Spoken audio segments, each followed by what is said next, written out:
आपण पाहतोय राज्यसभा निवडणुकीसाठी भाजपकडून 4 नावांची यादी ही जाहीर करण्यात आली आहे। महाराष्ट्रातील 4 जणांची ही नावे आहेत। आपण दृश्य बघत आहोत स्क्रीनवरती। विनोद तावडे, रामदास आठवले आणि रामराव वडकुते यांच्या सोबतच एका महिला उमेदवाराला देखील यावेळेस भाजपने संधी दिलेली आहे।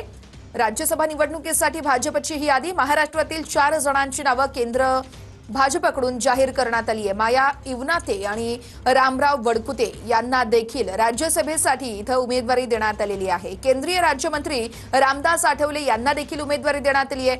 ही 3 नावे देखील आपण पाहतोय। विनोद तावडे, रामदास आठवले, रामराव वडकुते आणि एका महिला उमेदवाराला देखील यावेळेस संधी देण्यात आलेली आहे। माया इवनाते यांना देखील भाजपकडून राज्यसभेसाठी इथे उमेदवारी देण्यात येते।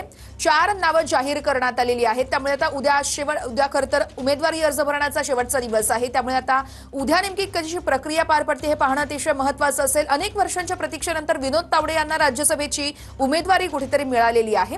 राज्यसभा निवडणुकीसाठी भाजपची ही 4 नावांची यादी समोर आलेली आहे।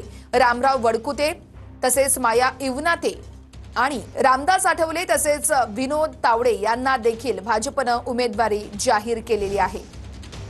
राज्यसभा निवडणुकीसाठी भाजपची ही यादी समोर आलेली आहे। महाराष्ट्रातील 4 जणांची नावे केंद्रीय भाजपकडून जाहीर करण्यात आली आहेत। केंद्रीय राज्यमंत्री रामदास आठवले, शिवाय विनोद तावडे आणि त्यांच्यासोबतच अनेक महत्त्वाच्या नेत्यांना इथे संधी देण्यात आलेली आहे। का महिला उमेदवाराचा देखील इथे समावेश आहे। माया इवनाते यांना तसेच रामराव वडकुते यांना देखील संधी देण्यात आलेली आहे।